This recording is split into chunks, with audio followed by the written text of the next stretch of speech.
It's good to see everybody. I gotta get into my things so I can see the chat and the stuff. So give me just a second to do that. And it's such a busy Wednesday that I actually had to take a lot of notes, like a lot of notes, so I don't forget to mention things. And I haven't had to take show notes for a long time. All right, there I'm seeing some people. Let me get into my thing still.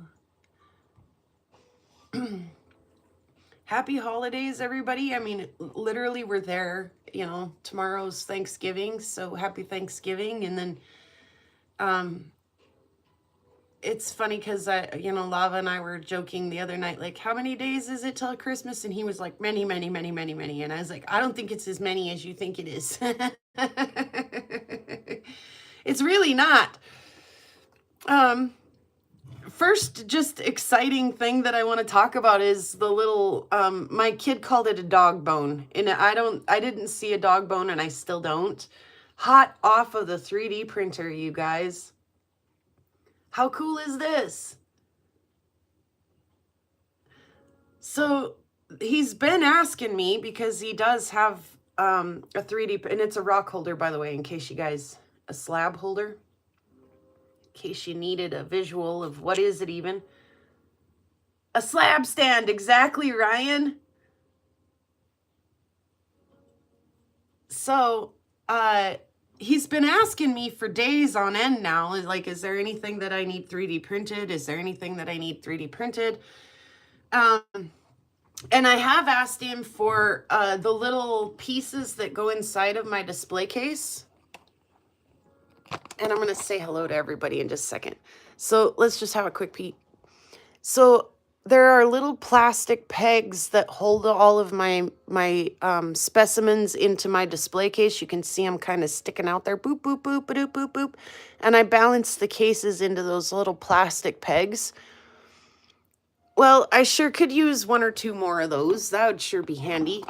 And I've asked both the kids, whenever they ask me, do I need anything 3D printed? I'm like, yes, as a matter of fact. And I give them a little specimen. I need one of these.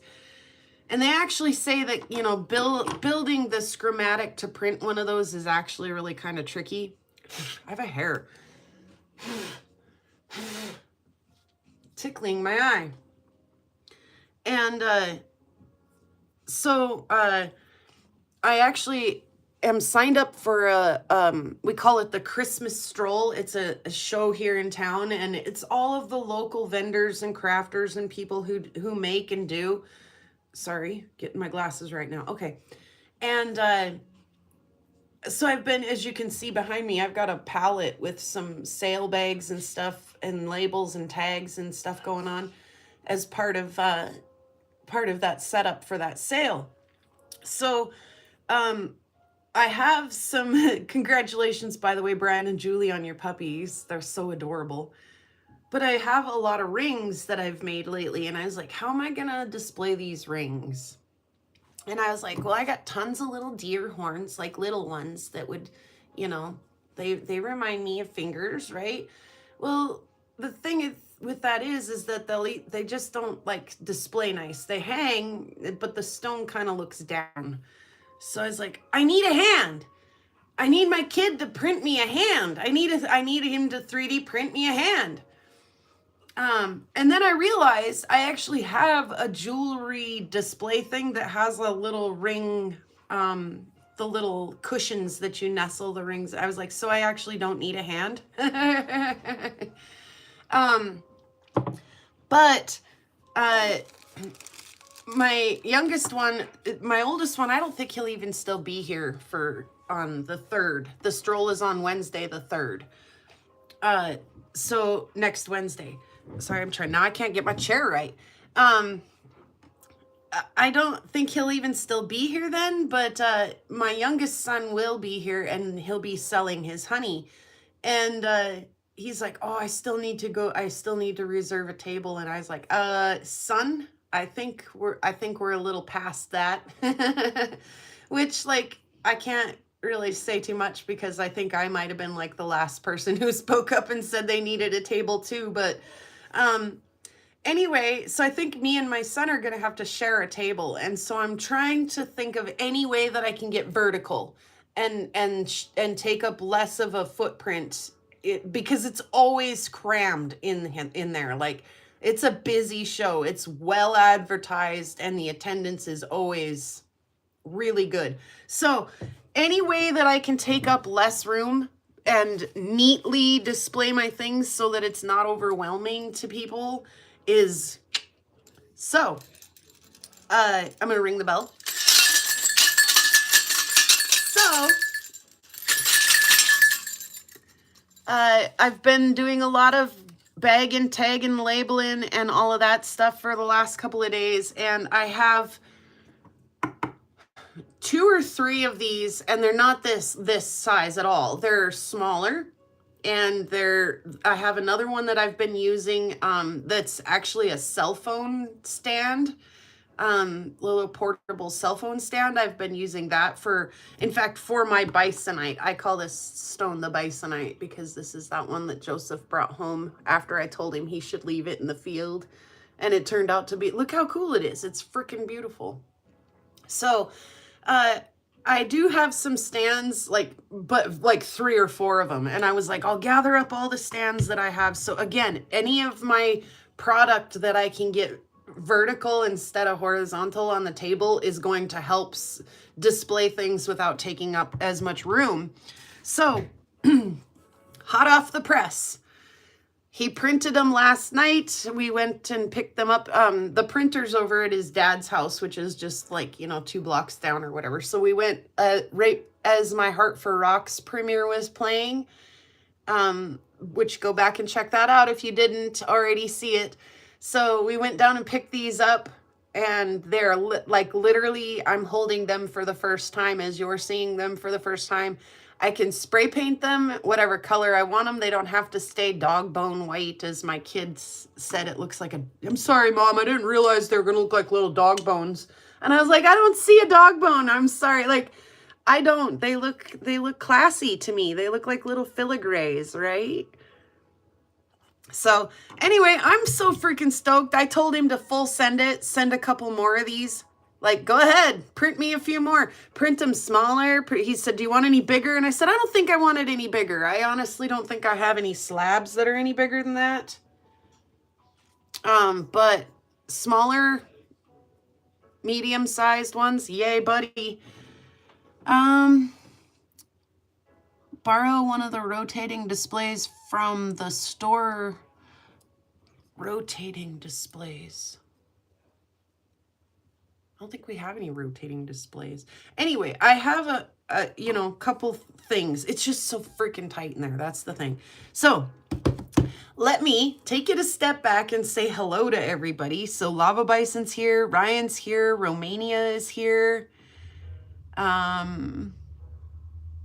Brian's here. Brenda was here, or is. She's probably, her and Jerry are probably lurking around. So yeah, happy holidays, everyone. I want everybody to do me a favor, please. We have, the sun is bright. Actually, let me draw that curtain. It's nice that the sun is bright. Don't get me wrong, but I can't see the screen like I need to. Okay, much better. Okay, so this is such a cool community, and there's the thing happens with YouTube where you're subscribed to somebody a while ago, and I always put a riser on my table. Oh, for real. How do you do that, Brenda? Tell me how you do that, because it irritates the crap out of me that we're going to get a standard size card table, and that the one in my kitchen sits level with the bottom of that trim. So the one in my kitchen is like yay high. It's bar high. You have to sit in like a bar stool to sit at my kitchen table. And that's nice to walk up to, and that's a nice working height, like to do things when you're standing, or even visually to display things, right? But bricks and boards and then a tablecloth over. That's a good idea. Okay. Yeah, that's a good idea. Um, even if it was just half of our table that was lifted up, you know, like a step or something, but and you have there's an actual thing called a riser that does that to your table. That was going to be my next mission to task these children with, was to figure out how in the hell to elevate the table.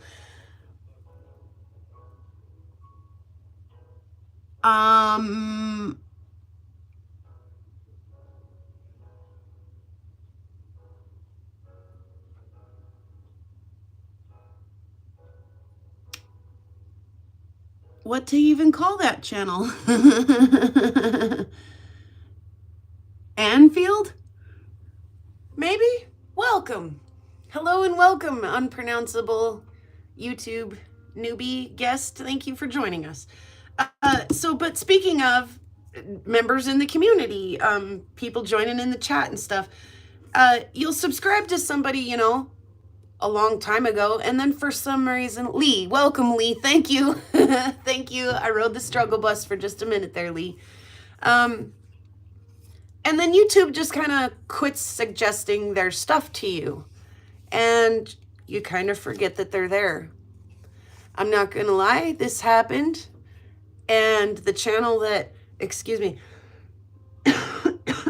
channel that I subscribed to that got buried into my news feed was Quest for Details. Thank you, Lava. We'll ring the bell for Lava. You rock, Lava. I want you guys, if you don't do it right now, I want you guys to make a little note and head on over to Quest for Details. I woke up the other day and just random out of the blue, right on, welcome Lee. Table taller, use PVC round pieces on the legs. Oh, Brenda. Brenda just scored 100 points. The points don't matter, but Brenda just scored 100 points. Anyway, I just woke up out of the blue the other day, and I had a notification in my YouTube that said I was tagged in a post by Quest for Details, and I thought, what the heck? You guys, go check it out. If you don't, go over and watch his videos too. Check out some of his rocks. He's got some beautiful stuff. But if just nothing else, go over and give him a Thanksgiving thank you for the post that he made, suggesting my channel to his viewers. He wrote the sweetest little write-up about, thank you, Ryan, and way to go with the wrench there. Gosh, you guys are just the best. Brenda, Ryan, everybody, thank you guys so much. This is the best community ever. Just go over there and say, thanks and well done or much appreciated, whatever. Just go over there and check it out. He didn't have to do that.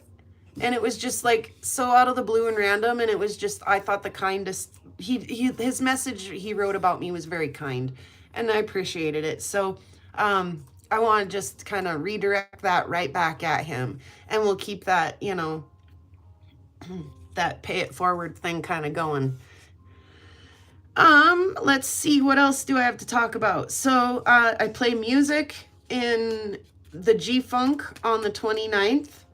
Heart for Rocks auction is on the 30th. If you missed my video, go back and check that out. It just aired right before this live. My Heart for Rocks donation item this year is an unclassified ordinary chondrite meteorite with a really kind of cool inclusion in it. Like, I don't know what that is or why it's there, but it's cool. And I did a Spencer Opal heart-shaped inlay in it. So, that item will be in Kate's auction. Hopefully, it's still in the mail. It's traveling its way from here down to the other part of the big state of Montana. So, That airs the 30th. So what is that, Sunday?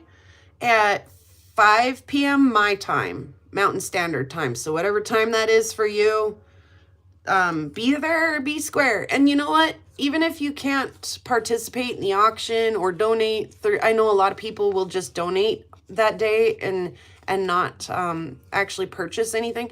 That's okay if that's not for you. That's okay. The other way that you can support this that costs nothing is just to show up, give a like, and leave a nice comment, right? That builds the traction, which shows it to more people, right? So I think that's such a cool thing that Kate does.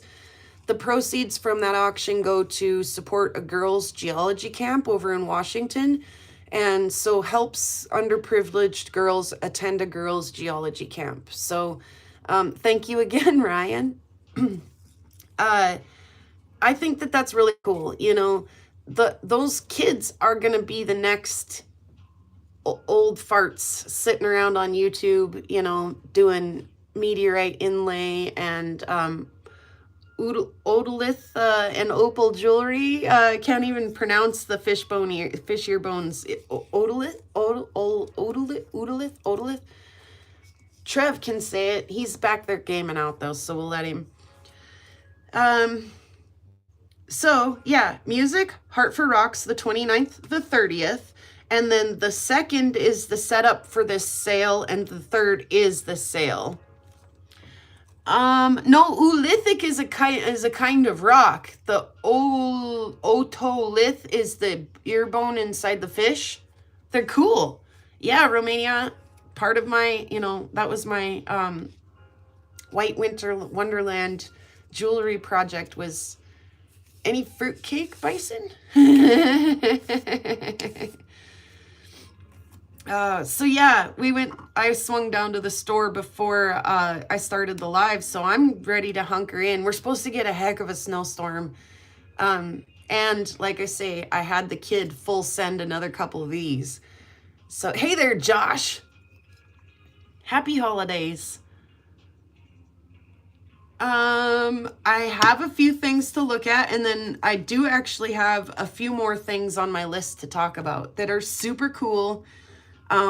Really exciting. One of the things that I do want to talk a little bit about is this book that I bought. Who is Me? All about me. Who is me? I want to talk a little bit about that. Otolith. Yeah, but I still can't say it, Ryan. I still struggle. So I feel bad for Bison a little bit.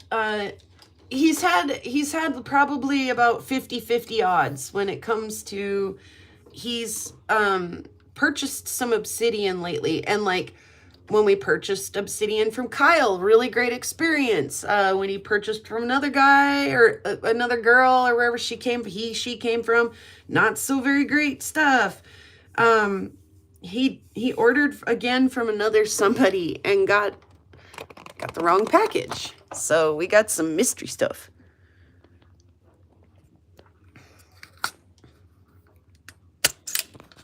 Sorry, we're still trying to get in the clamp. Hey there, Twisted. Welcome, glad you could join us. Happy Wednesday. Oh, this poor little vise is wiggly in every way. Okay, there, I think I got it a little better. So, this wasn't an accident, but let's go ahead and start with this if I can, my gosh.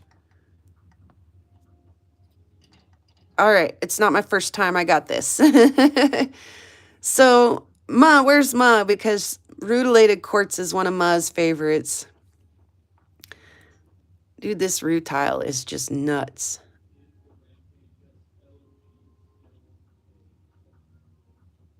Right on. Lee, that's fun. Yeah, we call that lurking while we're working. Yes, and the rutile in this quartz is just awesome. Is it not, Romania?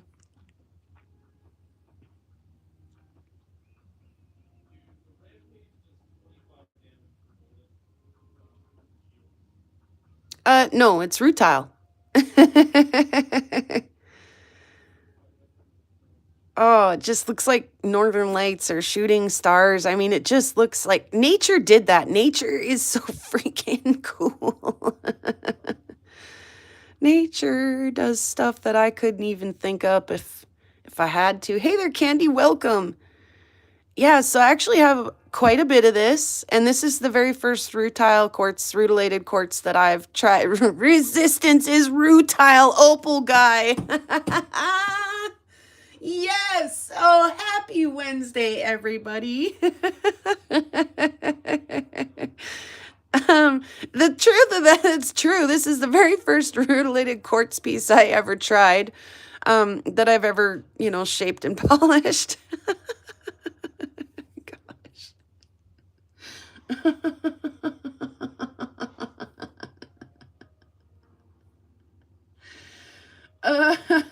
Gosh. Gosh. And I've been a mega quartz, like, snob. Like, quartz is not my fave, right? And so when Lava Bison ordered some of this, because I can't remember where he got this, the Rock Shed or somewhere, super credible. You're going to get the real stuff when you order from them, and you're not going to have any trouble. They're in a legit place. But anyway, they've had some of this come available, and it's like gone. It's like gone in 60 seconds. And so when it popped up again, he ordered a bag, and I actually have quite a bit of this, and I have some more cut and ready to cab. Hey, Karen, happy holidays. Excuse me, I got a little frog in my... I need to go get my cup, actually, so I can cheers, because the best part of waking up is drinking from your Karen cup. Oh, I don't have my Karen cup today, though. But it's empty. Pardon me, I'll be right back.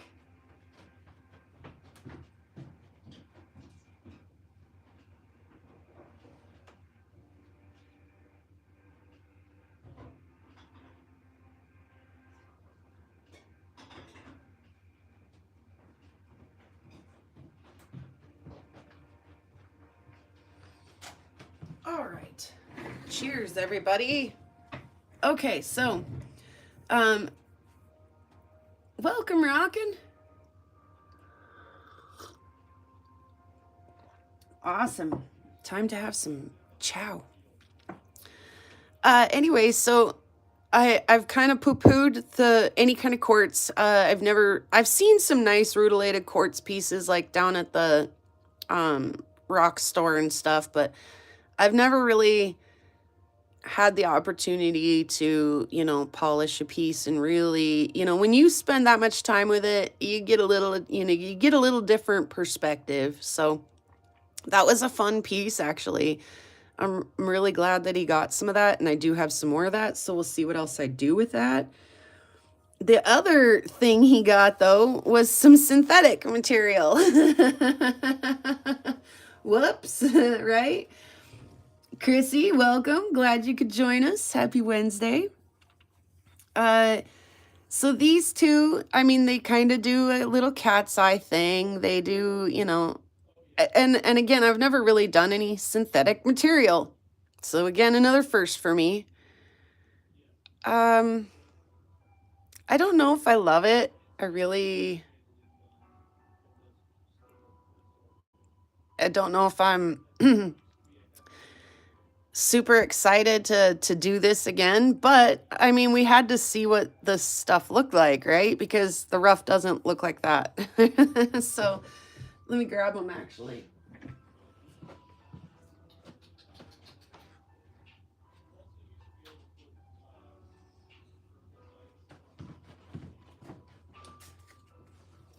Okay, so the rough look like this.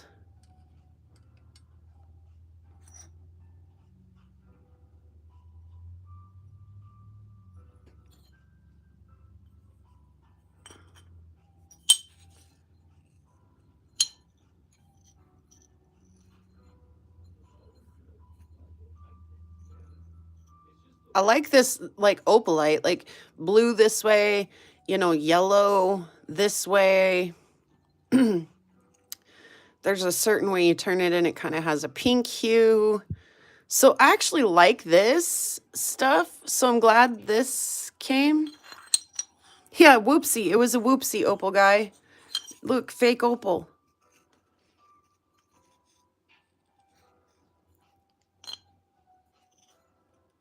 So I was actually kind of excited to try this. There was one side that I could kind of see what it was going to look like. And I was like, actually, that might be fun and pretty. I don't know, maybe.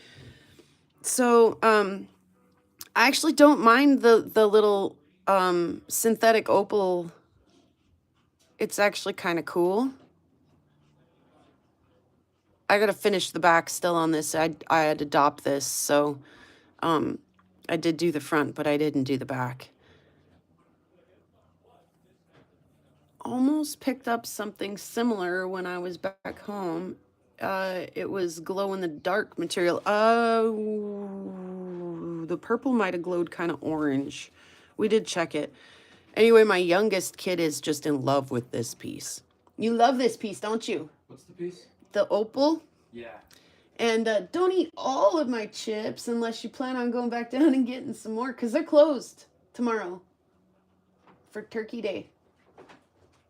I love you. Anyway, he loves this piece.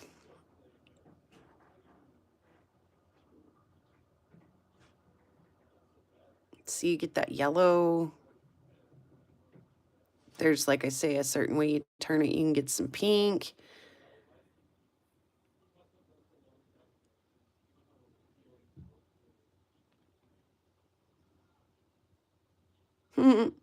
It's not the worst thing in the world. I mean, I guess, like I say, I'm not as fond of the purple and the green, but what the fuck, Ryan? Are you reading my mind or what? The only reason I haven't yet is because I wanted to show you guys first.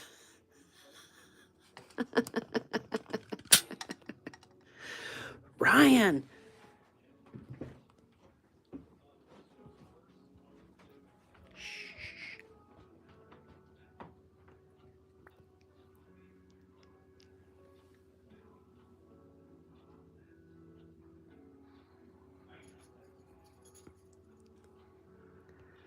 There, see?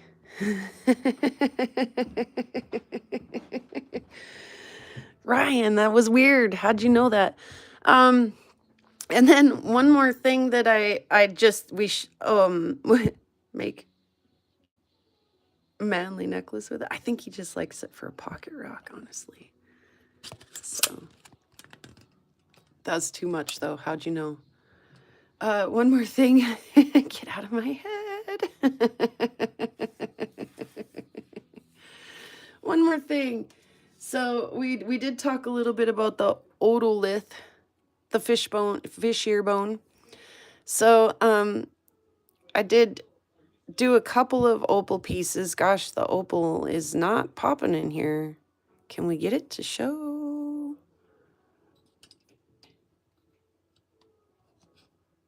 Every time I try to zoom, I just get to move the chat around. There we go. A little bit of flash in there. There we go. Now we're seeing it.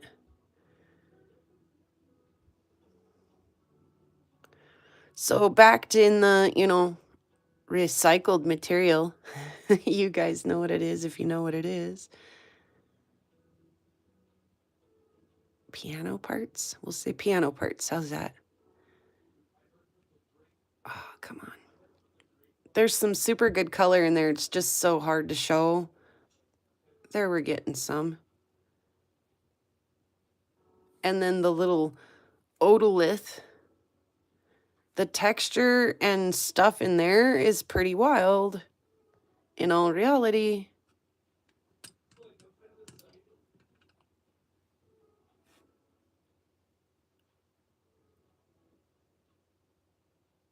Like it's jaggedy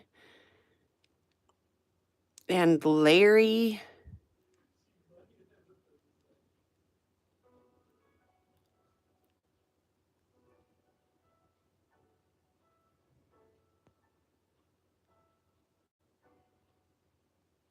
Yeah, they're weird, eh? Anyway, that was a super challenging piece for me. My drawings and my brain were pretty scramblified.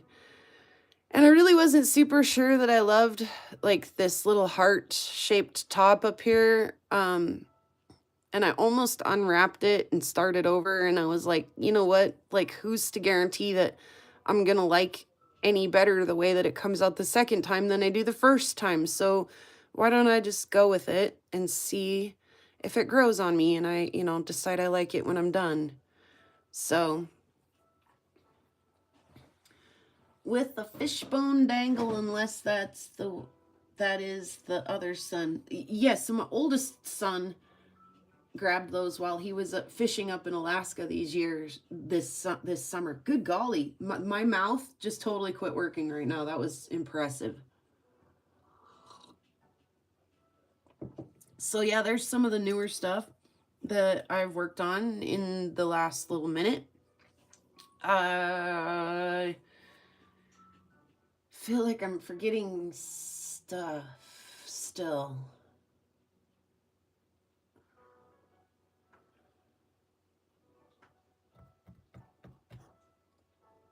Why do I feel like I'm forgetting stuff still? I don't know.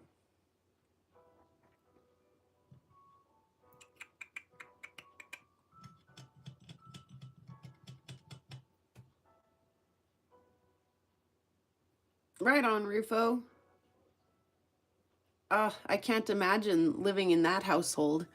Birthday cake and birthday celebration one day and then turkey day the next. Oi, oi, oi, oi, oi, oi, oi. That's just cruising for a hurtin', isn't it? Happy birthday. Tell her we all said happy birthday. So let's see. I don't know why I feel like I had something else like I really wanted to show you guys. Wonder what the heck it was.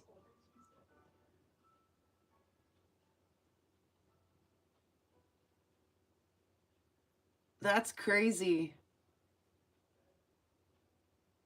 That's crazy. Yeah, dang it. It just it eludes me, whatever it was.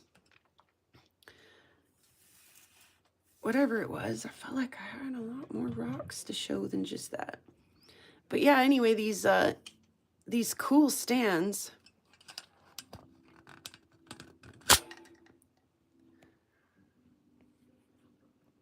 That is just the bee's knees, man. They're nice and sturdy. Like, for real, it take quite a bit.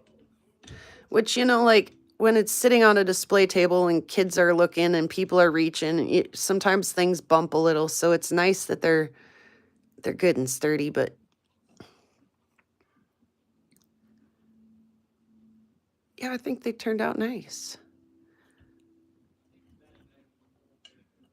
And I think I can sell them for just a few bucks a piece, like really quite affordable. And I think I should sell them. Like, I'm going to have him print me quite a few. And so there's no reason why you can't buy one or two of those, with your rock. And if you guys need some of these, we're going to experiment over the next day or two with different styles. You can see how it's just layered there. Whoa, I can hear my kid totally trash talking with his homies in the back room. So yeah, if you need some of these, like I asked him to not make them any bigger. Thinner ones for display cabinets too. Yeah, that's just it. And so like I say, I asked him to not make them any taller or any bigger. Whoops, if I can get it in there with one hand, that'd be great. Because that's kind of the limit, right? So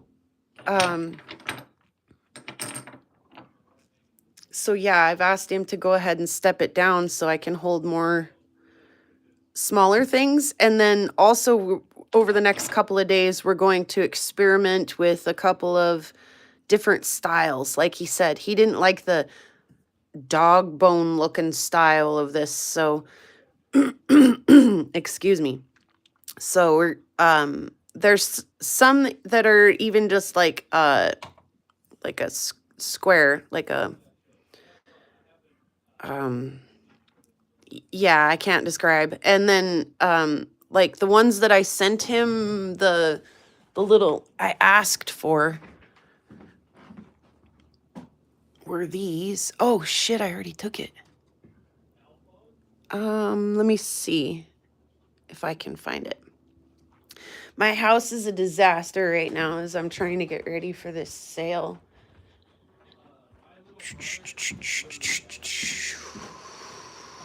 I do not have one out here. Let me run.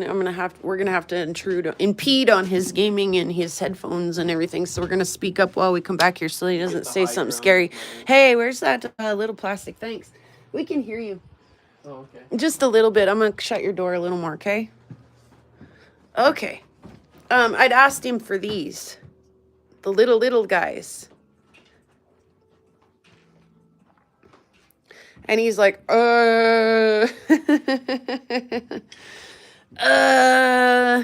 So the size difference in those is quite a bit, right? And he was like, that's actually a lot harder to make than you think it is, Mom. Oh my gosh. And I was like, it doesn't have to look just like this. It just needs to do this job. So, yeah, that's a lot more reasonable size for, you know, displaying littler pieces and stuff.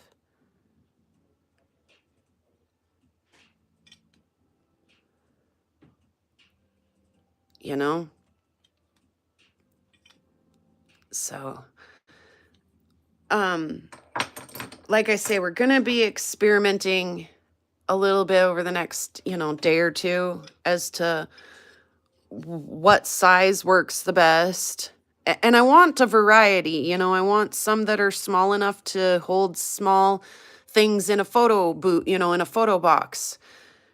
If I want to take a picture, you know, I've got a little small guy that I can get, you know, a sample on, and then we're going to pretend that this is a scale cube, right? And then I could put a little scale cube next to it and take a, you know, really professional looking picture. So I want some, like I told my kid, they don't have to look exactly like this. They can look like this and be smaller. I don't care.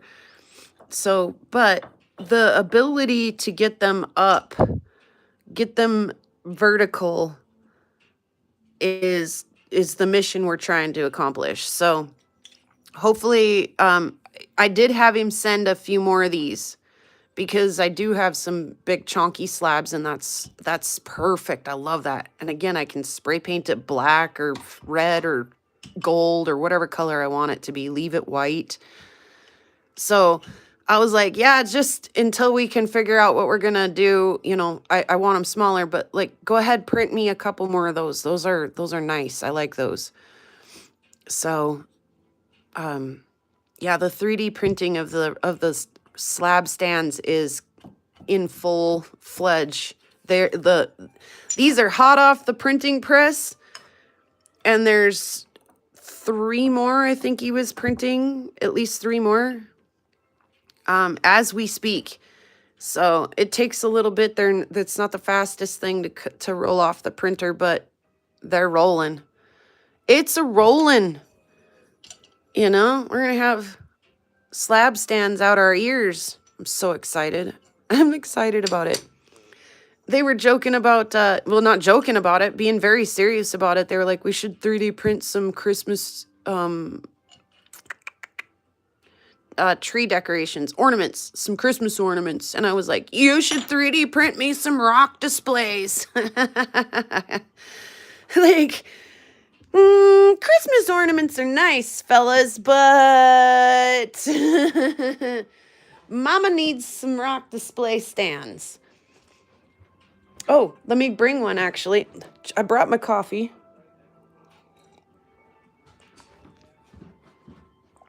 But let me bring one of these. In fact, let me bring them both.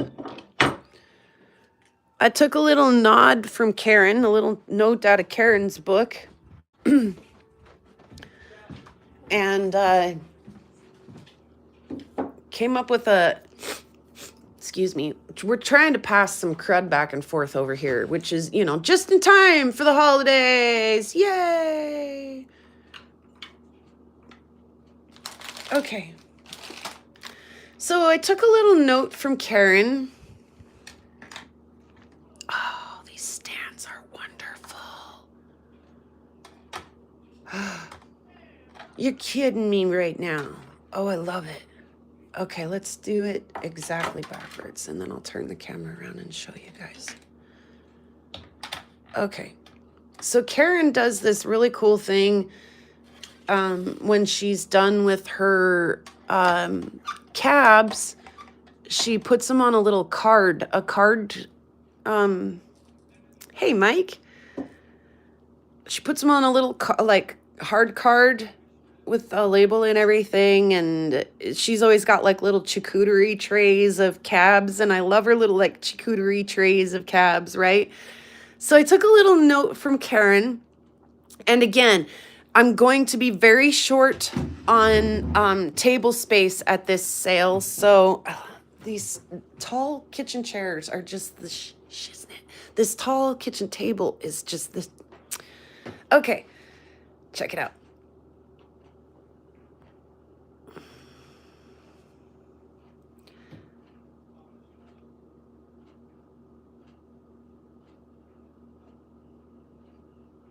And so I literally just have stuck the cabs onto these trays. It's just little adhesive dollops. They're clear in color. They're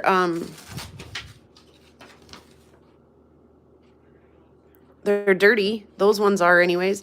But and I can trim them even so that I can just have a little piece of this, but it's literally just a little clear gelatin like sticky. You can see it down there.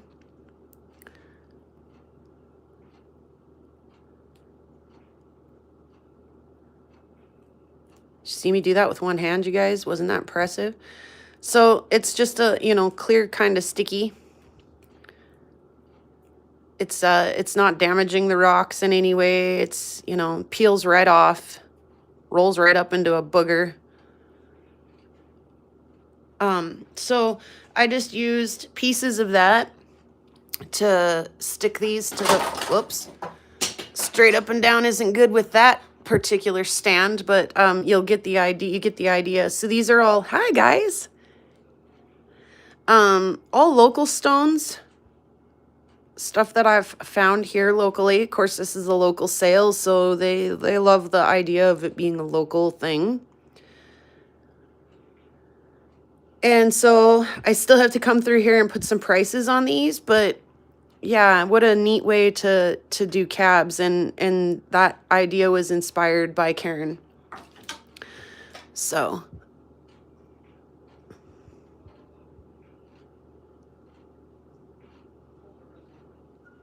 beautiful lab pieces, some really pretty leopard jaspers. And then the rutilated quartz that you guys just saw and the synthetic material you guys just saw have a little place to go plop, plop right there. So, and those will, you know, pass around and travel really nice, or like, you know, if I want to get them up off the table and into some kind of a vertical format, again, that's a doable thing. Here's the other stand. This is the one that I told the kid, this is actually a little cell phone stand, and I was like, it doesn't have to look like the one that, you know, it just has to do the dang job. So I did have a stand or two here or there that I was already using for the greater good of the things. But yeah, so everything is a disaster. Like I say, I thought I needed a 3D printed hand, but it turns out I have the spot for rings in this case. So getting everything just organized, labeled, priced, and ready to go. Also, you know, editing video, reminding everybody that Heart for Rocks is coming up. All kinds of stuff. Building, doing. Oh, robots. We got to talk about the fucking robots. Excuse me. I knew I was forgetting something. The kids went and did the tryouts for it's, so what is that? The preliminary. Hey, Kaden. You want to come tell us about that a little bit? Qualifiers, he said. Here, I got this weird little stool. You can come sit by me.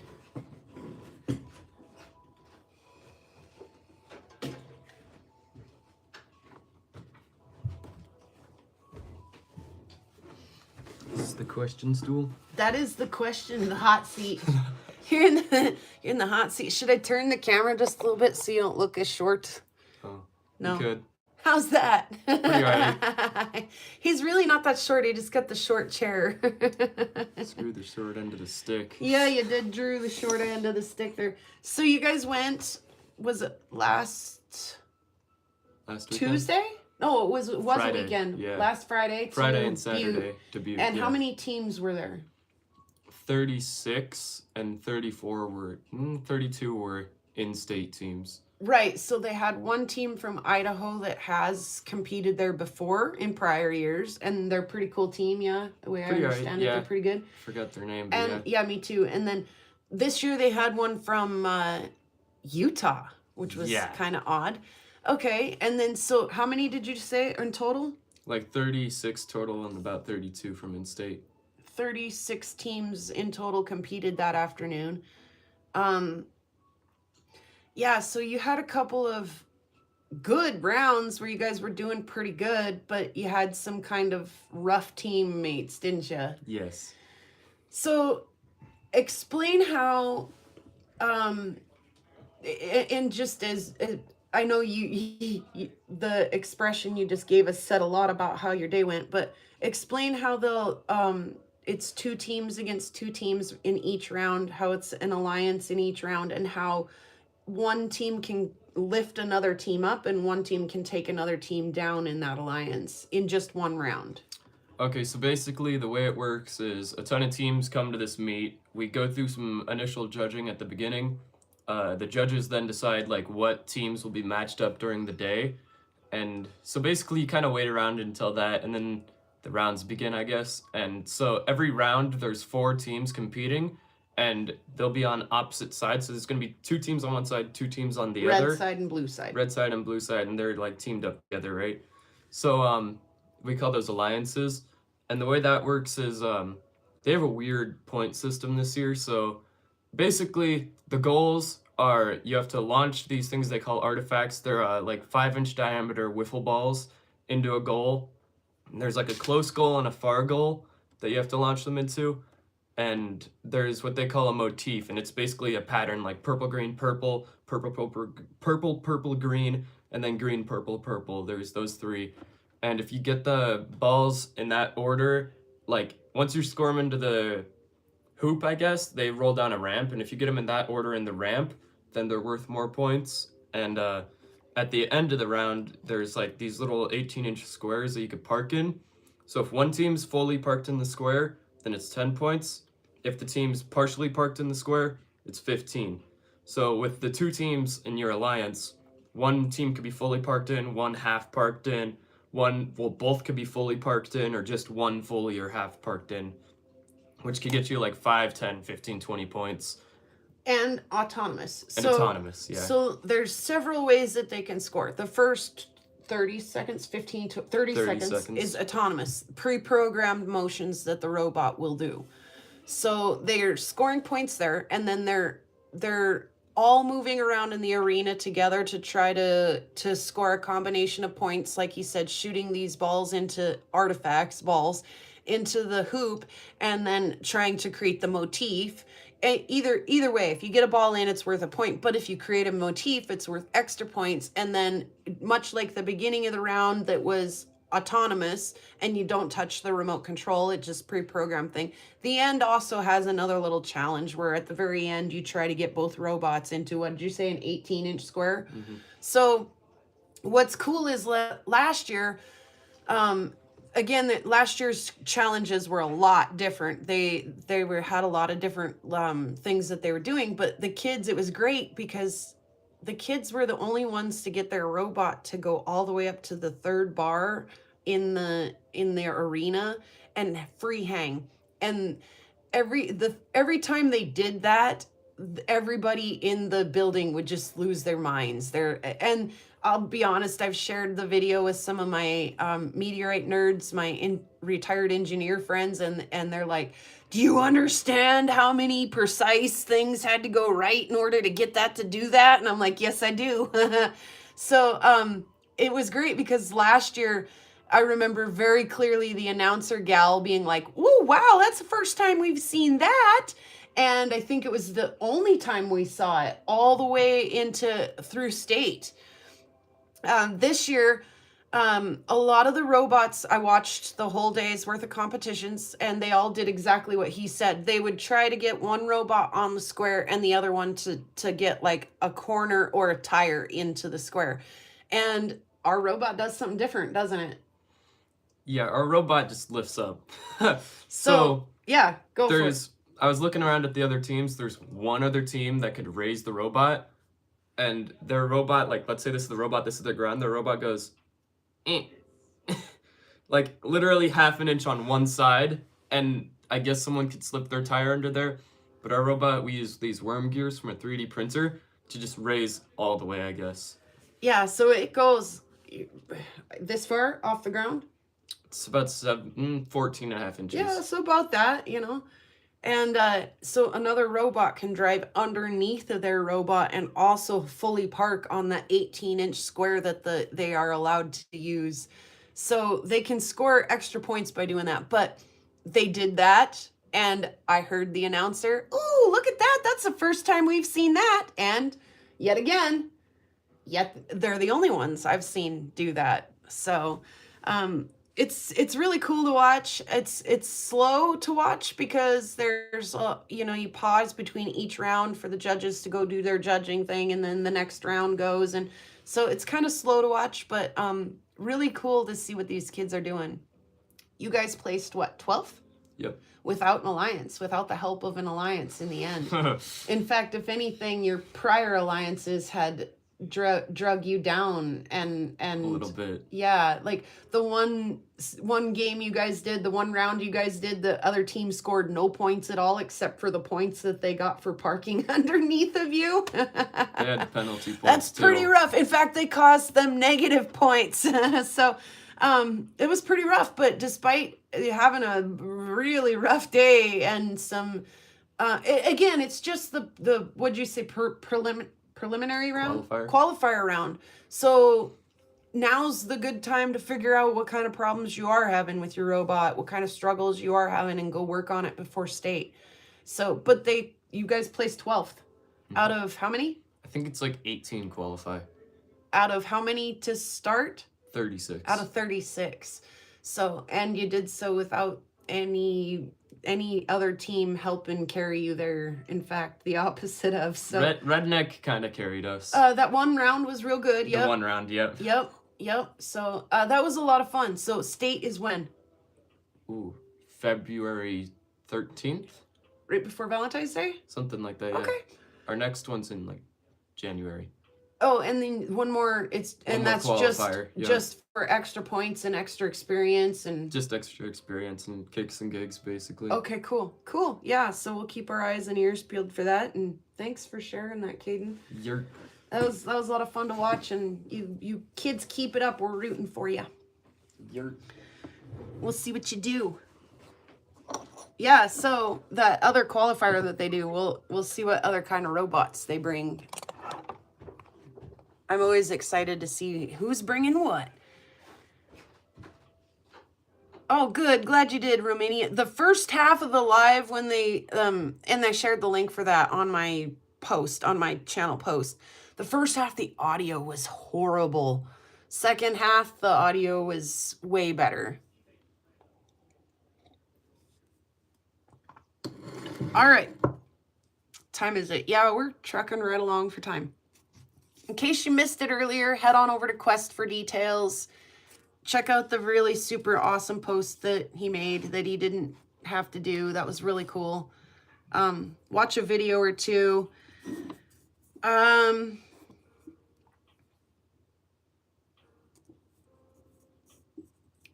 debating whether you guys want to hear a behind the scenes Topher Spin Meteorites kind of laughy story, or do you want to just like go into like the melt your heart kind of stuff, the why we should be thankful that we've got 2 feet and a heartbeat?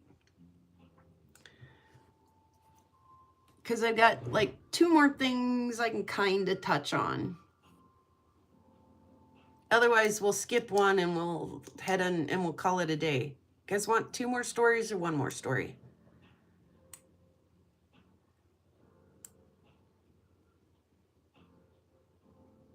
Telling stories to myself. 3.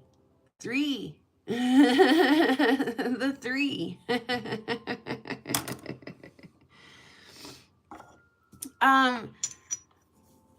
So I meet every Wednesday night on Zoom with Topher Spin Meteorites crew, with the Knowledge Bolide crew. 4. We want 4 more stories. Okay, we'll tell them some more stories.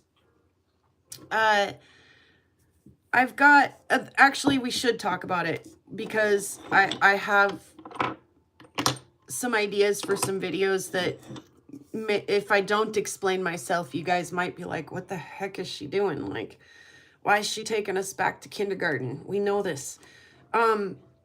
So we record every Wednesday night a little bit of something on Topher Spin that goes either out to their YouTube page or out to their Patreon. And so if you subscribe to their Patreon, it gets you all kinds of extra stuff. You can do a rock ID if you subscribe to their Rock Hound. You can do their White Glove if you subscribe to White Glove. And that also gets you some credit on meteorite purchases from them. It's kind of a cool thing. But it's like a bedtime story. Well, cool. So we try to get together and have some kind of a theme where we talk about whatever the topic of the night is. If everybody's out chasing a fresh fall, we may try to get an interview with somebody who's boots on the ground chasing a fresh fall.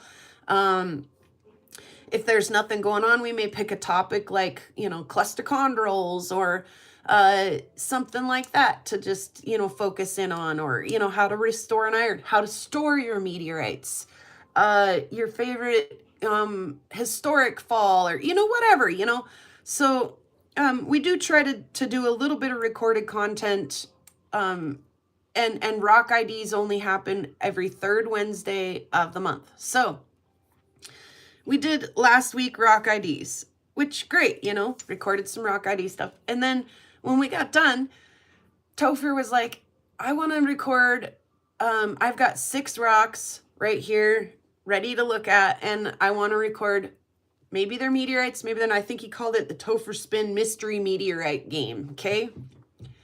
And you guys can play this game right now. And if you're watching this right now, I'm giving you some clues to get you the right answers.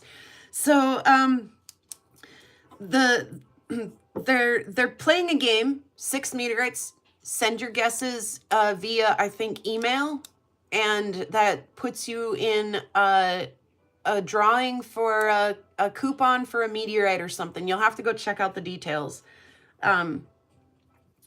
6 rocks in a box. Which ones are and which ones are not meteorites? So Topher showed them real quick. He puts a magnet on them. He shows them real good. He shows them off. 1, 2, 3, 4, 5, and 6. We blow through them pretty quick. And thank you everybody for watching. And he shuts down the recording. Well, as he showed the rocks, I wrote down, a little Y for yes, I think it's a meteorite. A little N for no, I think it's not. Okay. And I just kept track. Yes, no, yes, whatever I thought that they were, right? Thought, okay, whatever. So, and then we carry on with a little bit more recording, and he's like, actually, do you guys want to just send your answers to Sue right now in the Zoom chat, and we can figure out like where you guys are at, talking to the crew, And I'm like, yeah, sure. So I noted all 6 of my answers and boom, I message them off to Sue. Like, yeah, let's see how I did. It was, pretty quick. And then he's like, it's only fair. Our Patreon members can pause the video. They can rewind it. They can rewatch it. They can look at the really close at the rocks. They can, take their time. He's like, I guess it'd only be fair if I showed you guys the rocks one more time.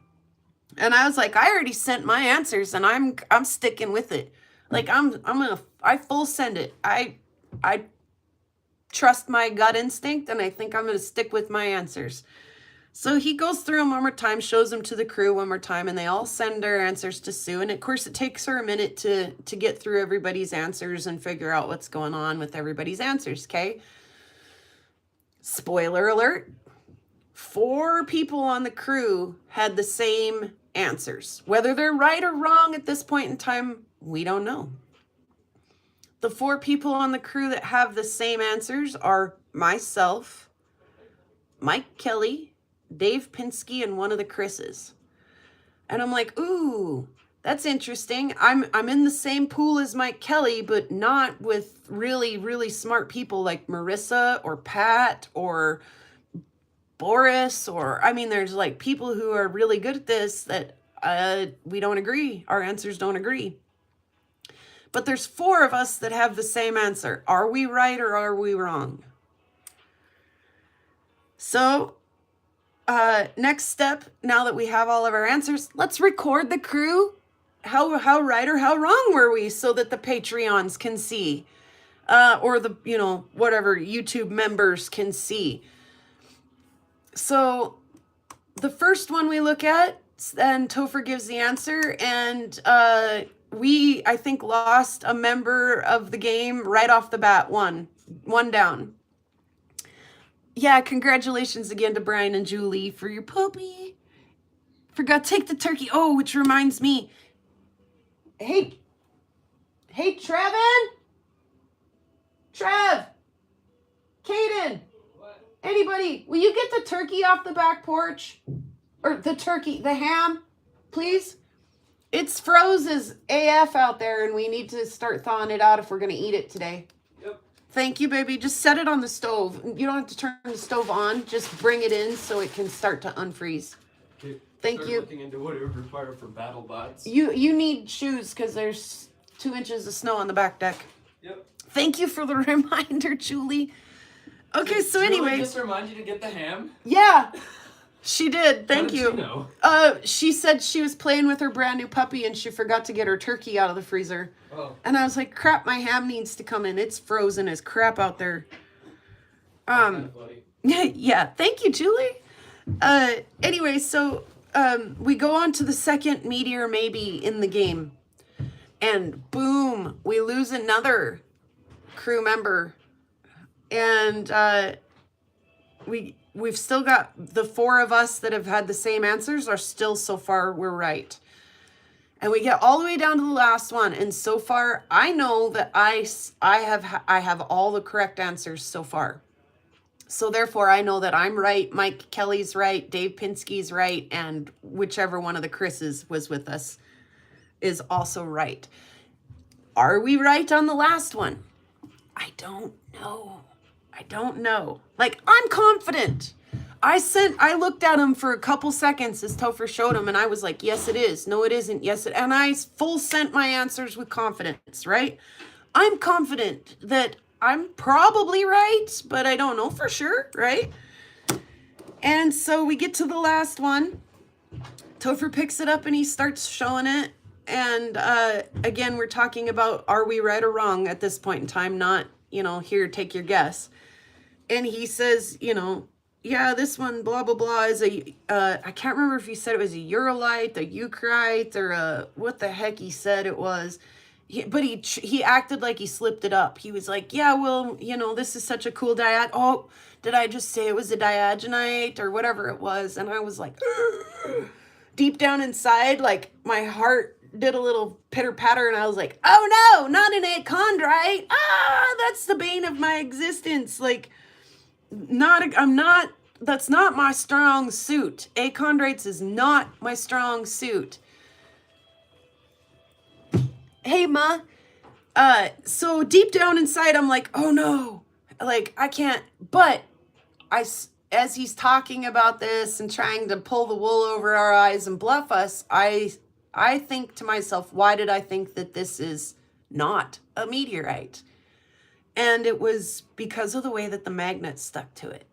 It stuck really hard to that rock, and there wasn't a lot of visible metal inside. That, like, why? Why did it stick to that rock?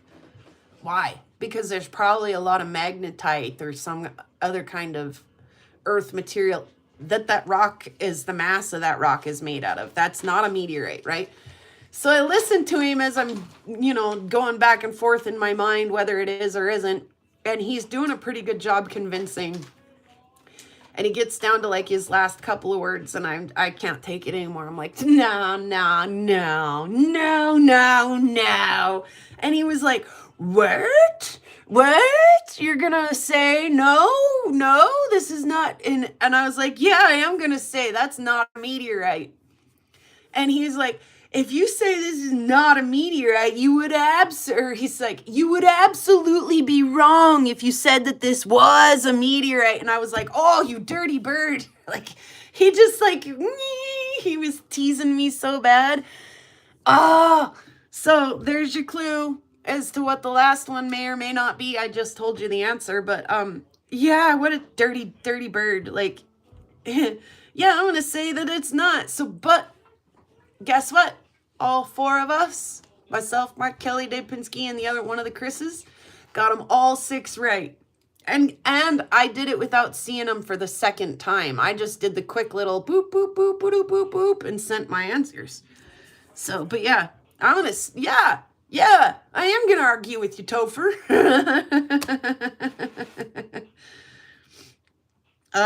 So that was fun. It's always fun to pick on each other, because we do that, and it is fun. All right. One of the last things that I want to talk about before we get going, let me make sure. We talked about robots. We talked about Quest for Details. Go check out Quest for Details if you're just stepping in. What's Ma doing? Sorry, I missed your premiere. Trying my darndest to edit. You got this, Ma. You got this, Ma. And I actually was thinking about Brian and Julie. I'm going to tell, somebody said tell 4 more stories, so let me sneak one in. I was literally chuckling to myself while I was making some of these labels and stuff for the sale.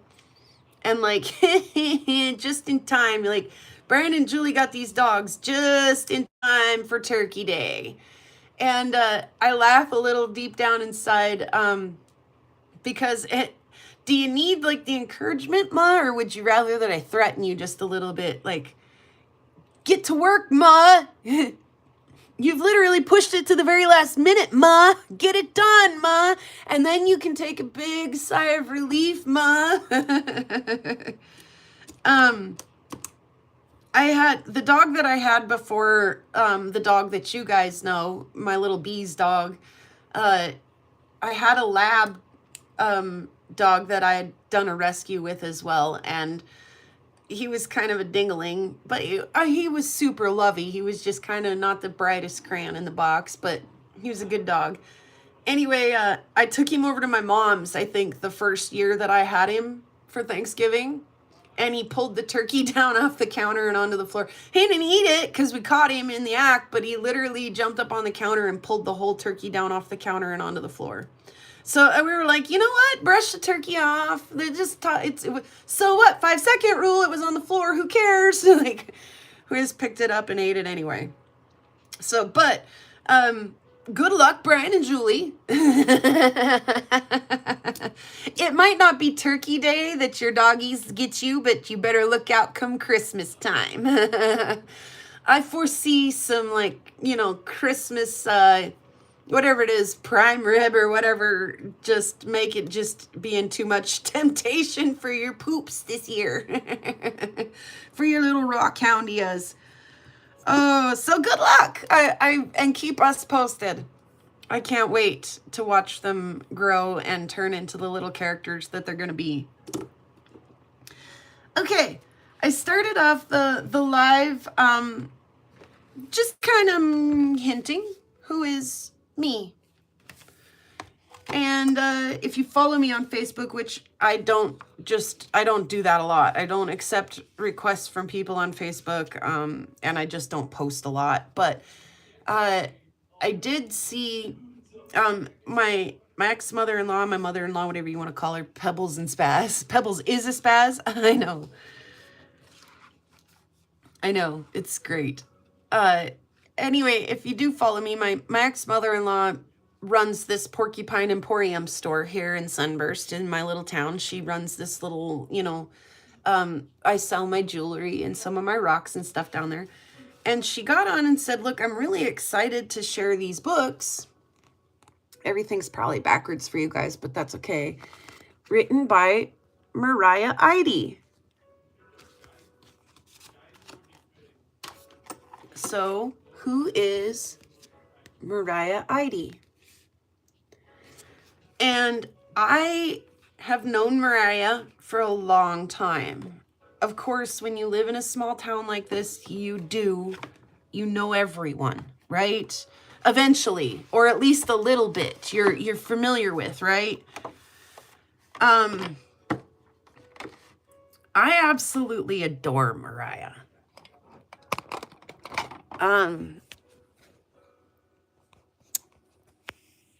She has cerebral palsy, and she has no control over her limbs, so she can't walk or write or, feed herself. She's graduated from high school a couple of years ago and has since pursued writing. Decided she'd like to be an author. And what's super fascinating to me about this is that she is verbal, but she can't speak. So I've known Mariah for all of these years, and she's tried different ways to communicate. One being a letterboard on her wheelchair where she can point to letters and spell things out. But whenever I see her, it's usually most of the time when I've seen her in the past 10 years, because she lives just a little bit east of me, quite a ways east of me. Actually, her family farm is exactly neighboring to my family farm, where my great-grandpa grew up and raised my grandpa, and where my dad and I went hunting and stuff when I was a kid, and where I go out, there's no cows out there right now, and there's no one living out there right now, but her family farm neighbors my family farm. Anyway, whenever I get to see her out and about, I was a bartender for 10 years, bartender/restaurant, and they would bring her out and they'd have dinner. And she talks in this book a lot about really liking music and how important music is to her. And so and I know her dad and her grandpa were great musicians, great guitar players, fiddle players, things like that. And so whenever she would come into the restaurant, her dad would play guitar and I would sing, and it would she can't say anything, but you can't not notice that smile, right? And while she may be non-verbal, she can vocalize. And so she squeals and she makes noises and she wiggles and wiggles around and all kinds of stuff. And she talks a little bit about how that's a struggle for her here in this book. This book was wonderful because, again, I've known her for years, but I've never been able to have a conversation with her. Yes, I can communicate with her. I can sing to her. I can watch her react. I can give her hugs. I can tell jokes. She laughs at my jokes, all kinds of stuff.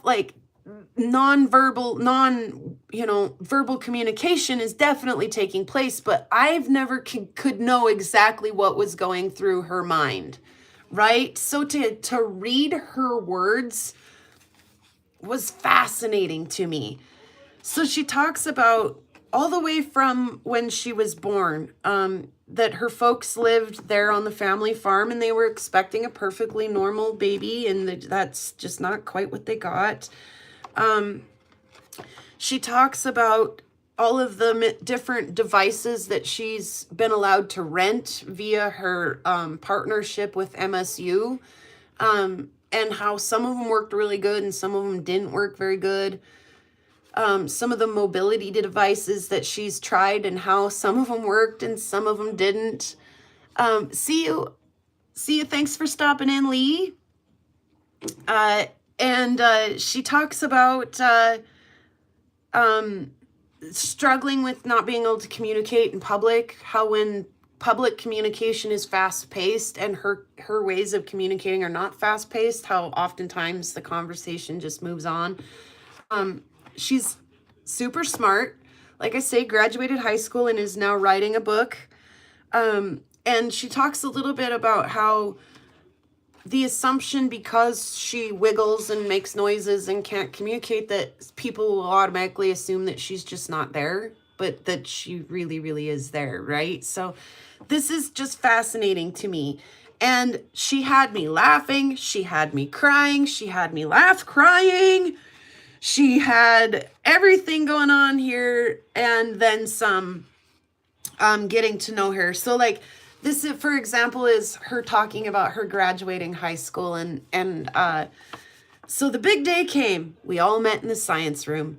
Mom got my cap and gown on, and my teacher was going to help me on stage so that Mom could just watch me graduate.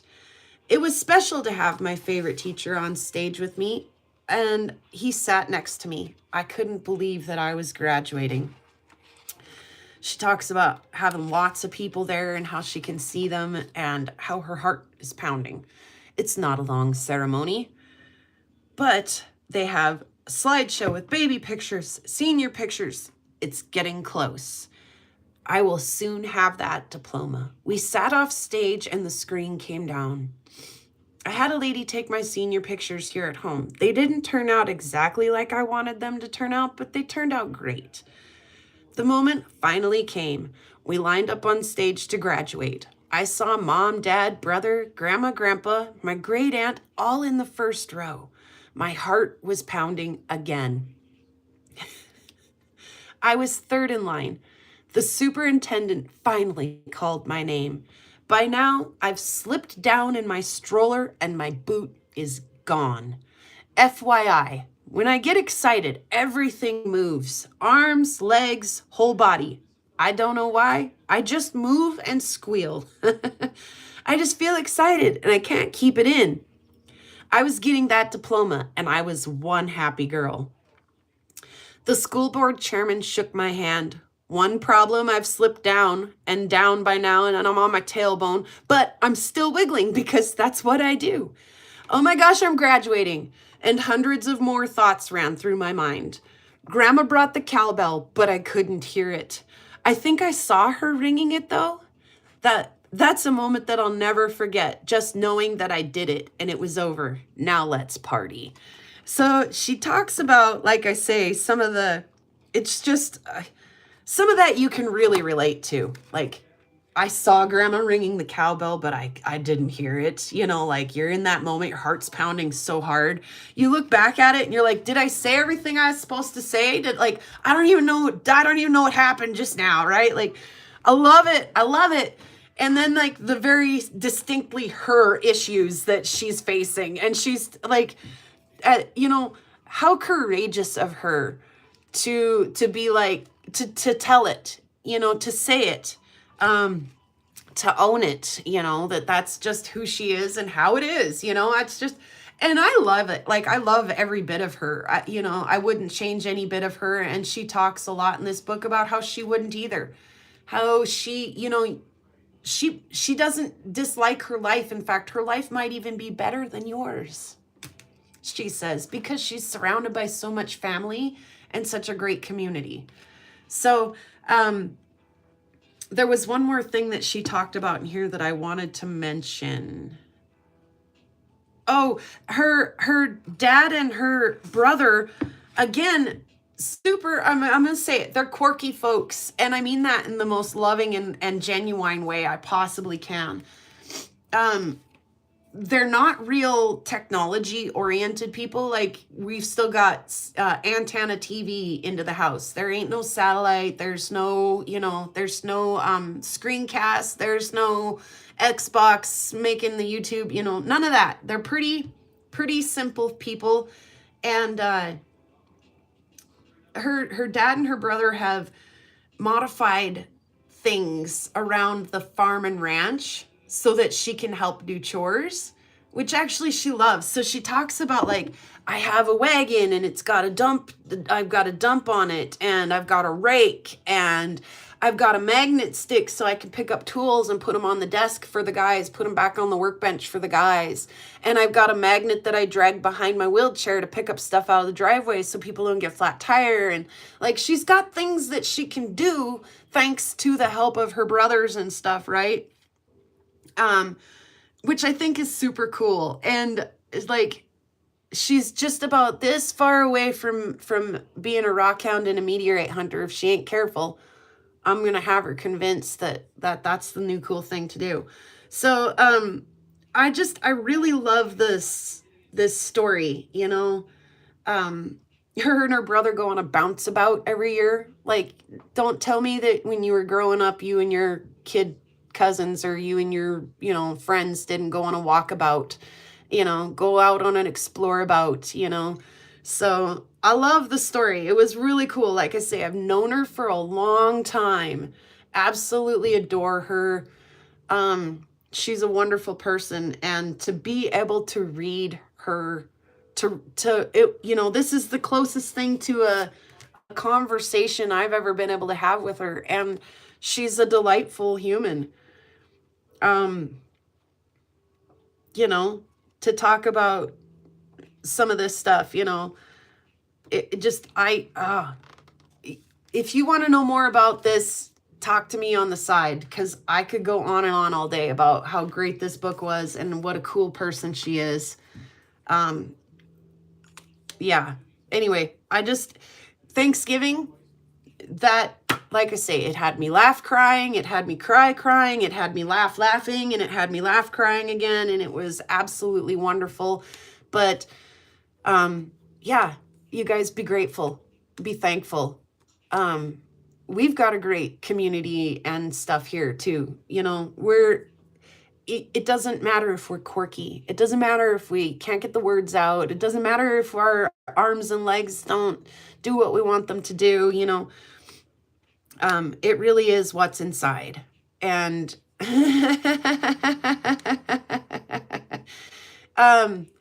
and everybody's got their place.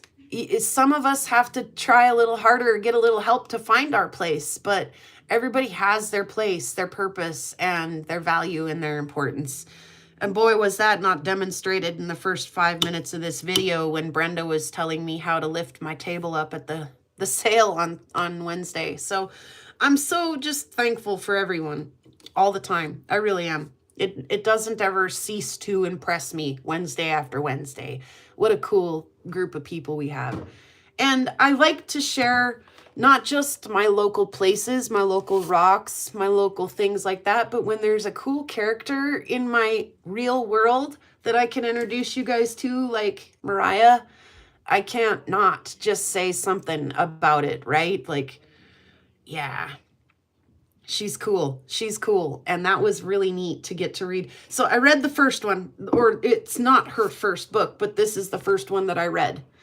And I'm working on The Wild West right now by her. And they're just short. They're just little short stories because she can't write. She can't speak. How she's writing, literally, you guys, one more thing, just to emphasize to you how cool this is, that she's writing little short stories. Guys, remember the old flip phone when you had to, if you wanted N, you had to LMN, and then you had to wait for N to settle into the word. And then if you wanted O, it was LMNO, and then you had to wait for the O. And then you wanted the letter T. We're going to spell the word note.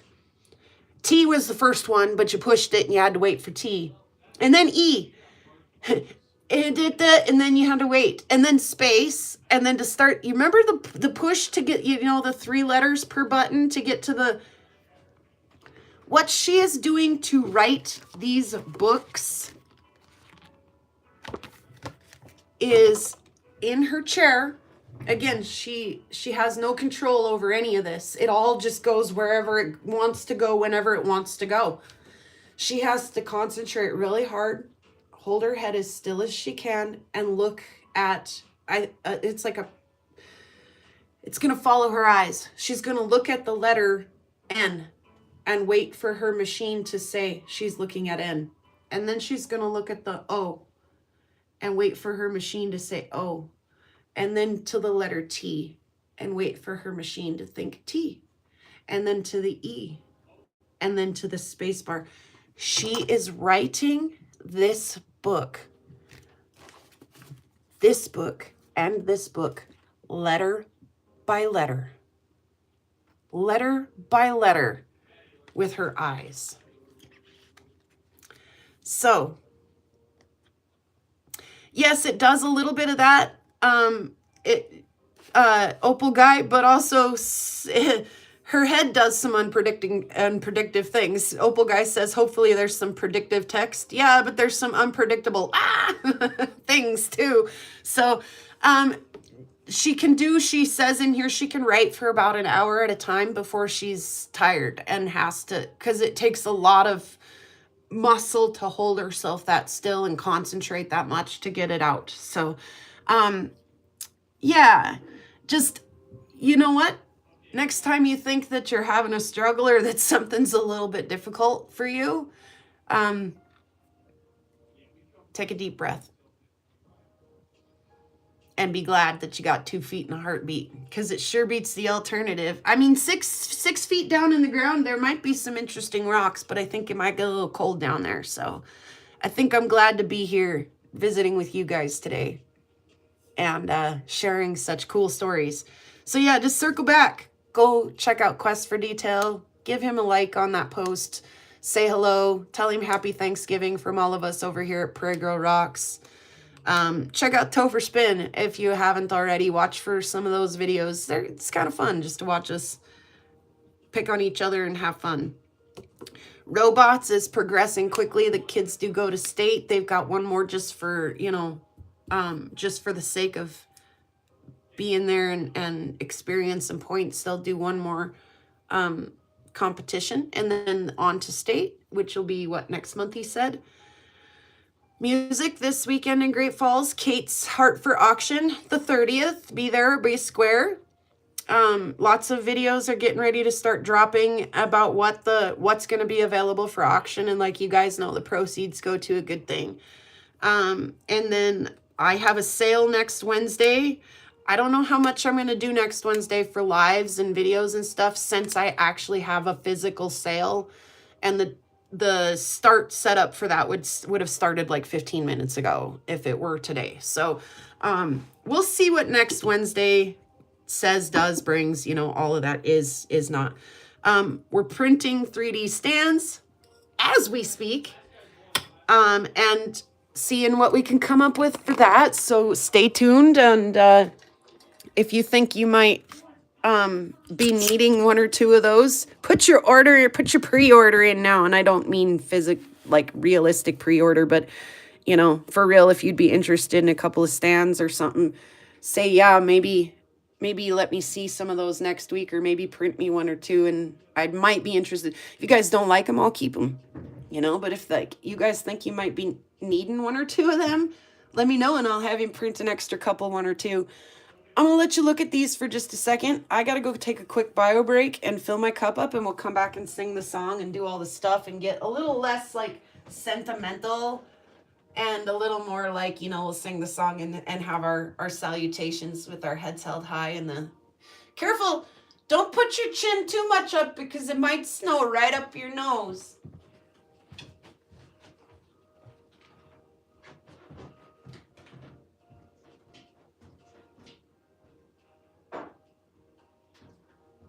Holy, that ham is frozen.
Oh, that's glorious.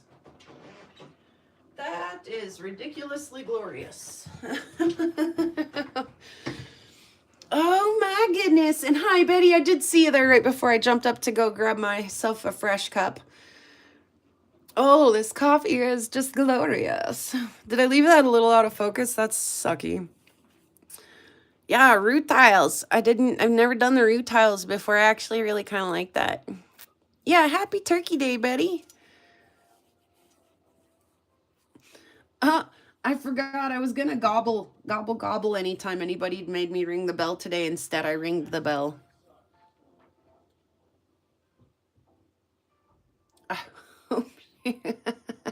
I did both. I did a bio and a coffee refill. And I washed my hands. Because I'm awesome like that.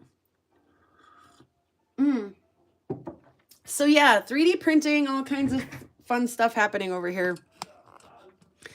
As the boys are starting their Thanksgiving break. So no school today. So my youngest one's home. My oldest one's home. He had planned on leaving, but said if I made the ham and made the German potato dumpling soup that... Oh my God, thanks, Lava. That was not very funny. I said I was going to gobble, and so he did it, huh? Like... I should just give you a cheesy little like gobble, gobble, gobble, gobble, gobble. There you go. Otherwise, like, how do they do it? It's really loud and like super obnoxious, isn't it? Like.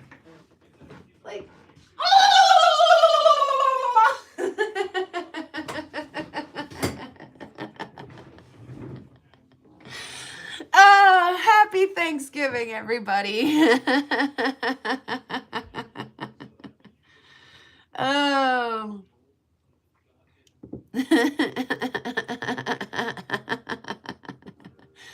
Oh gosh, yeah.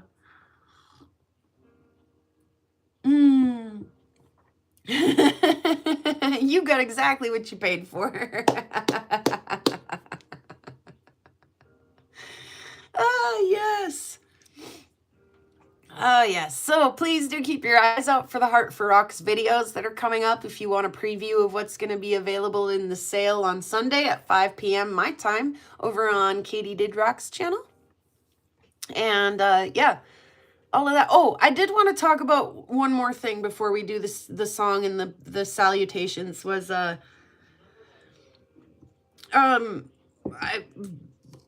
Topher and Sue. Sue was asking us on the hangout the other night. She's the one that's responsible for grinding windows into their white glove meteorite meteor-wrongs.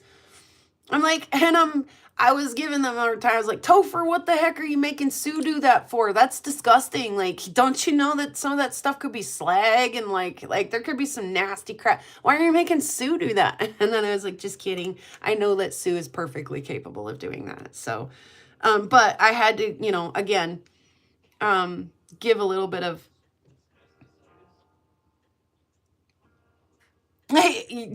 there probably is somebody. In fact, I maybe have seen some of that, like when they put the people with the most unique laughs in the same room and they all are like laughing at each other's laughs. Oh, hilarious. Anyway, so what was I saying with Sue? And that I wanted to say, oh, so Sue was having a hard time getting a window into one of these rocks, which to me is a good indicator that it's probably a terrestrial rock, because most of the meteorites are pretty easy to work with, right? Like if it's not an iron, which we're going to know pretty clearly right away if it's an iron, right? Or a palisite. But so if it's giving her a hard time, it's probably like an agate or, you know, some kind of chalcedony, like really hard material, you know, us rock hounds get that. So, but anyway, I figure like literally somebody needs to be shown how to grind a window into a rock with some basic around the house stuff. Sandpaper, a bastard file, a tiny little bench grinder, a fingernail file maybe even, right? So, there may be some like really basic beginner kind of short videos about what does a magnet test tell us about a meteorite or a meteor-wrong, and how it's not proof that you have a meteorite. It's just a good indicator, and there's some information can be gathered from that. How to grind a window, and then what to look for when you grind a window, and then when to ask for help from groups like Topher Spin, Meteorite, Meteor-wrong, things like that. So there may be some just kind of really short, easily digestible, but made for the beginner, made for, you know, people who need that. I know you guys are beyond a lot of that, and don't need told how to grind a window. Again, I'm sorry I'm not making that video for you, but there are people out there who probably need it. So just a heads up, if you see some kind of weird stuff like that in the future, again, I want to keep making content that is geared at you guys, that is entertaining to you guys. So I promise that it's not like the new change for the channel. I'm not gearing everything back to like meteorite basics or anything like that. But I really think there may be some people out there who need to be shown how to grind a window that have really good intentions, just need a little help, right? So I might make that video. I'm not sure. Just I wanted to talk about it so that it didn't hit the press and you guys are like, now what in the squirrel shit is she doing over there? So yeah, just maybe like a really digestible mini series, you know, how magnet, grind a window, compare the guts, ask for help, you know, 5 steps or something super easily, you know. So just a heads up. I just didn't want, like I say, didn't want you guys to be like, what the crap was that bug splat that just hit the window? Windio. I tried to read Ryan's Idiot's Guide to Meteorite series. exactly, right? And I don't mean that. Again, somebody out there has good intentions and needs that first step, right? I needed it. When I first started, I had no idea, and I literally have a bucket full of meteor-wrongs to prove it, right? So, you know, again, I don't mean to veer too far off of what we do, and I still want to entertain you guys as well, but I think maybe, you know, taking a step back sometimes and helping, you know, donate to a girls' geology camp, because those girls are going to be the next people, you know, they're going to come stand on the shoulders of us giants, right? So, yeah, I just want to make sure that I'm not, you know, forgetting everybody, forgetting the beginner too, because they need a sounding board to start with too, so. I like to learn something new every day, Betty, even if I didn't expect it. Even if,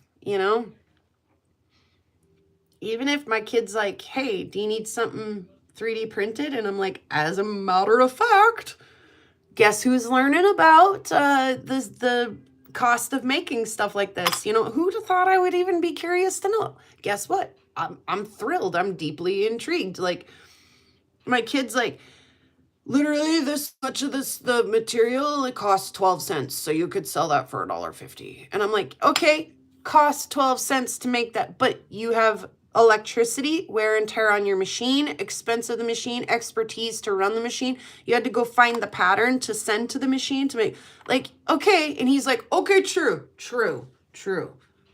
So yeah, you're right. Maybe you shouldn't charge less than $2 for them. And I'm like, okay, agree. Like, agree. So, yeah, I learn something new every day. And if I'm not learning something new, then I'm not sure that day was fully seized.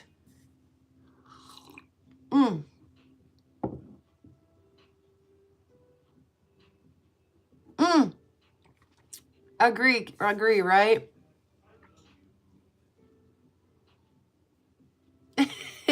Right, Bear?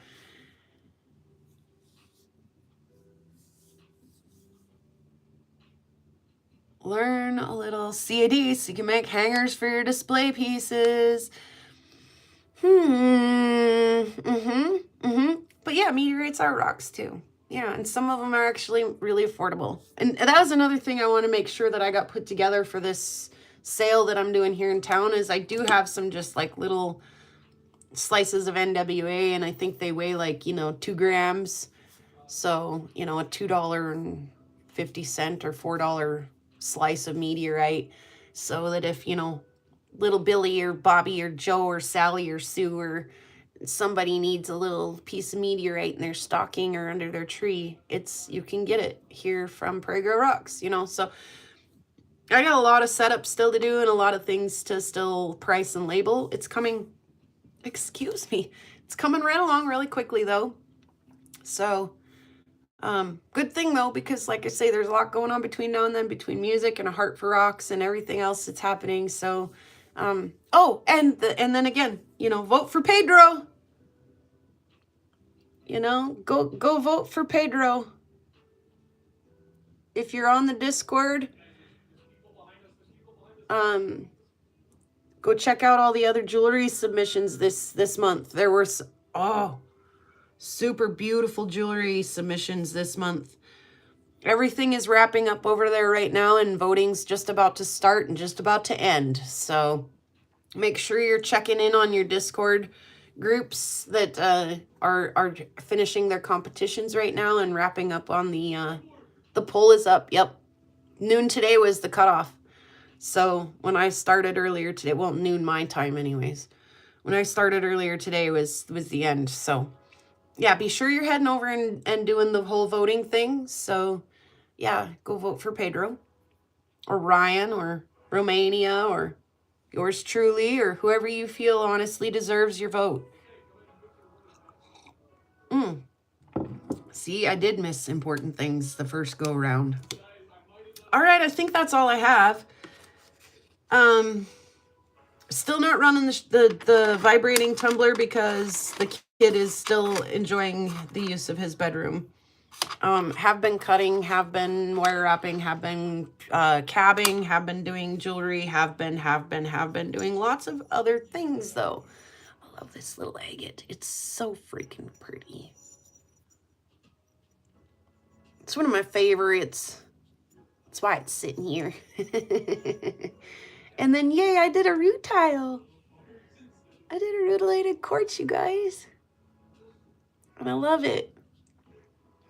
All right, so, all caught up for now. It was a lot. And happy Thanksgiving, you guys. I hope that, we don't do a whole lot here to do holidays. We don't do a lot of gift giving. We don't do a lot of... we do the food part of holidays. We definitely do that part of things. But otherwise, the expectations out of everybody else is, not stressful, not, you know, having your love every day is more important than having a card on Valentine's Day. So, yeah, we don't do a whole lot of the actual holiday stuff, and maybe that's you too. Maybe you're just like, yeah, hey, I say the things, happy holidays, but it's a regular day for me.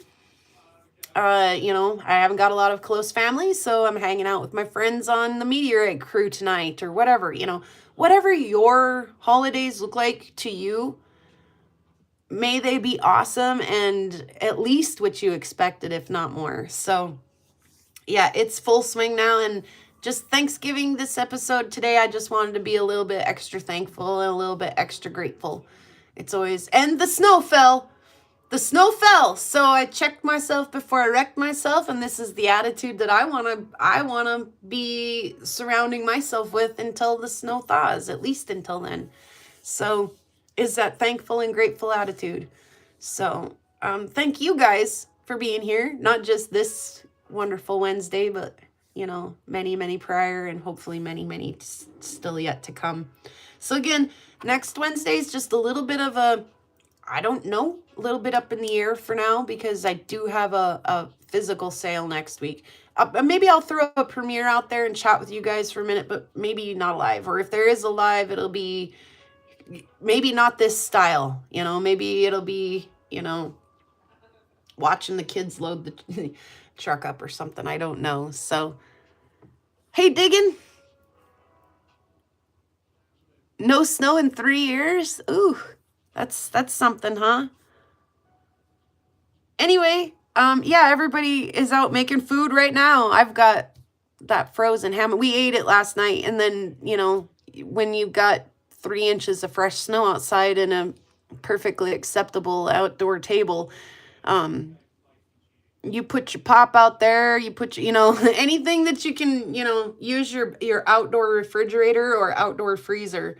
The back porch becomes the cold room, the cold cellar, put your pop and stuff in there, and it doesn't take up room in the fridge, and it's dang cold when you go get it. All the way outside is the extra freezer. So, yeah, as long as the stray cats don't get into it, and they don't really, I've got my camera set up there. I would hear a notification if they were up there, so I'd run out and shoo them along pretty quick. Yeah, anyway, my ham went out to the extra freezer last night after we ate on it, so I got to reheat, and we're going to make some soup, a traditional family recipe soup. Like I say, the oldest one requested it. And we're going to hide out. There's a nasty blizzard rolling in our way. They're expecting anywhere between 4 and 14 inches of snow all the way across the state. Some of us will luck out and get 4. Some of us will luck out and get 14. They're talking about Stray Cats is a great brand name. It is a great band. Yes, I like Stray Cats. Their bass player is really fun. Yeah, so family soup making video. See, you just never know what you'll get from me. Oh, and we had Northern Lights last night. But it is, we had that like low hanging kind of, I don't know what that is. When the air gets heavy and it's not quite snow and it's not quite rain, it's definitely not rain. And it makes kind of like a fog or a mist.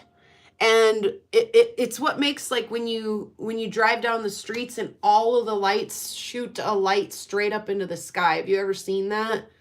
When all of the street lights and house lights and everything make a big... It was doing that here last night. There's a word for that. Anyway, but also while it was doing that here on the ground, it was doing stuff up in the sky. Yeah, thanks again, Lee. And so I could see it on the camera, like white color would wash, and then it would kind of fade back, and then this part would, and then the whole sky would be kind of darker, and then like the white would come back, and then, it'd do some things. So the white and a little bit of pink orange kind of off in the distance, but really hard to see. not a lot of color, mostly white, and just a little bit like blurry because of the moisture that was in the air last night. So Rocky Mountain Bear notified me that we were possibly going to get some auroras last night. We did in fact get some auroras last night. They weren't easy to see. They weren't fun to watch. They were there, they were active, they were just not as colorful. They probably were spectacular, but because we were under that kind of misty hue, they just weren't performing on my camera up to quality expectations to share. So there, that sums that up. Now it's 2:30 in the afternoon. We're just about out of daylight for the day. So aren't we glad we enjoyed that sunbeam while it was here? And now it feels dark in here with this curtain shut. Okay, so I'm gonna open the thing. I actually really like my light. I'm one of those reptilian people who really like the light. So now that we get that done, we'll sing the song and we'll get out of here. And like I say, we'll see what next week brings. And I'll see you guys around like a lot this week, I think, between the Heart for Rocks and other just regularly scheduled stuff. Brian and Julie are doing puppy cam, oh my God. So lots going on. Swinging over to Quest for details, tell him that we say hello and happy Thanksgiving for Prairie Girl Rocks, and I'll see you guys next week. And here, there, and everywhere in between. So, pretty rocks out on the prairie, pretty rocks are everywhere, pretty rocks for us to look at, pretty rocks are everywhere.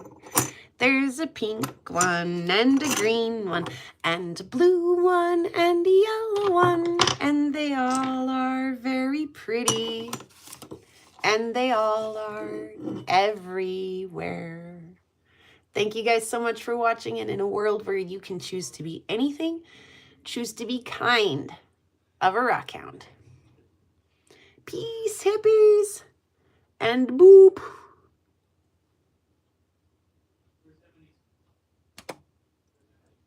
Happy Thanksgiving, everybody. We'll see you